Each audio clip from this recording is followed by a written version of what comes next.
Cartas al fuego, lo que Séneca aprendió cuando ya lo había perdido todo. Dicen que el verdadero carácter de un hombre no se revela cuando todo va bien, sino cuando el mundo se le cae encima y aún así decide no huir de sí mismo. Séneca lo sabía, pero no siempre lo supo. Al principio, como casi todos, creyó que el control era real, que el poder era estabilidad y que la razón bastaba para domesticar la vida.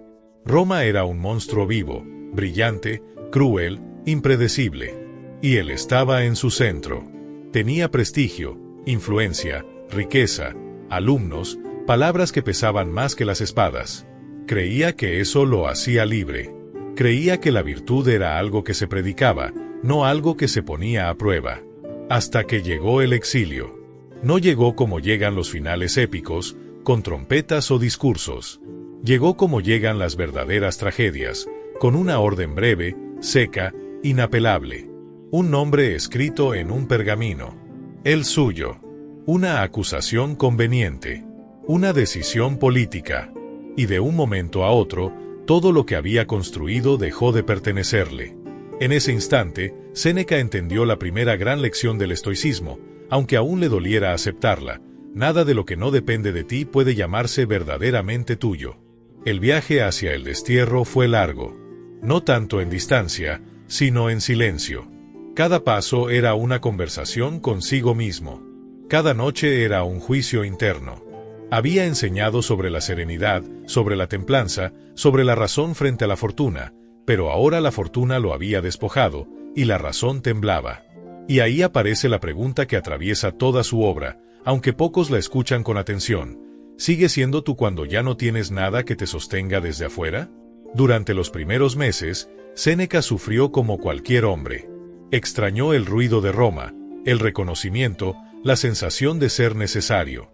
Se descubrió irritado por cosas pequeñas, enojado consigo mismo por no ser tan sabio como predicaba. Y entonces comprendió otra verdad incómoda. El filósofo no es quien no cae, sino quien se observa mientras cae. Fue en la soledad donde empezó a escribir de verdad. No para impresionar, no para convencer, sino para sobrevivir. Las palabras ya no eran ornamento, eran refugio. En cartas imaginarias, en reflexiones nocturnas, comenzó a pulir la idea central que más tarde repetiría una y otra vez. No sufrimos por los hechos, sino por el juicio que hacemos de ellos. Roma lo había expulsado, sí, pero su mente seguía siendo suya. Su carácter seguía siendo su responsabilidad. Con el tiempo, la calma regresó. No porque las circunstancias mejoraran, sino porque dejó de luchar contra ellas. Entendió que la vida no se controla, se atraviesa con dignidad. Que la adversidad no es una interrupción del camino, sino parte del entrenamiento. Cuando finalmente regresó a Roma, nada era igual. Y eso fue precisamente lo que lo salvó. Ya no buscaba aprobación. Ya no se aferraba a cargos ni a favores. Sabía, ahora con certeza, que todo lo externo es prestado y puede ser reclamado en cualquier momento. Entonces llegó Nerón. Un joven emperador, inmaduro, poderoso, inestable. Y Séneca, contra toda lógica, se convirtió en su tutor. Muchos lo juzgaron por eso. Dijeron que traicionaba sus ideas, que se acercaba demasiado al poder que tanto había criticado. Pero pocos entendieron el dilema real, cómo vivir una vida virtuosa en medio de un mundo corrupto sin huir de él. Durante años intentó guiar a Nerón hacia la moderación. A veces con éxito, muchas otras no, y cada fracaso era una herida silenciosa. Porque Séneca sabía algo que la mayoría ignora: no puede salvar a quien no desea ser salvado.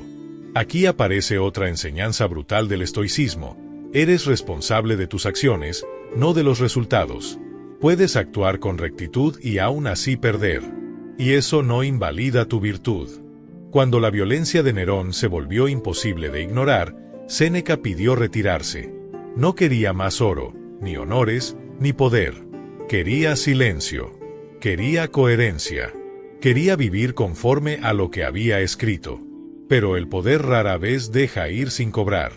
La orden final llegó sin drama, sin gritos, sin resistencia. Séneca debía morir. No como castigo público, sino como advertencia silenciosa. Y aquí, en este punto, la historia deja de ser filosófica y se vuelve profundamente humana. No suplicó, no maldijo, no huyó, aceptó. No porque deseara la muerte, sino porque había entrenado toda su vida para no temerla. Había escrito que morir no es perder la vida, sino devolverla. Que nadie muere demasiado pronto, porque nadie vive más de lo que la naturaleza permite. Sus últimas horas fueron serenas. Consoló a quienes lloraban por él.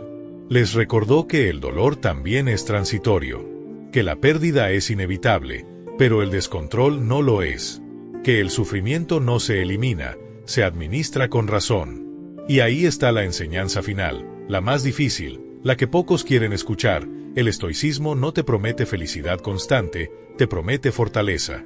No te promete que la vida será justa, te promete que tú puedes serlo incluso cuando no lo es. Séneca no fue perfecto. Él mismo lo admitió. Pero entendió algo que sigue siendo urgente hoy. No necesitas controlar el mundo para vivir en paz, necesitas gobernarte a ti mismo. Porque al final, la verdadera libertad no está en evitar el dolor, sino en no permitir que el dolor decida quién eres. Y esa lección, siglos después, sigue ardiendo como fuego lento en quien se atreve a escucharla. ¿Te interesa el estoicismo, el crecimiento personal y las historias de vida? Entonces suscríbete y activa la campanita para no perderte ningún video. Y no olvides seguirnos en todas nuestras redes sociales para estar conectado con nuestra comunidad. Únete a la familia de Historias Estoicas.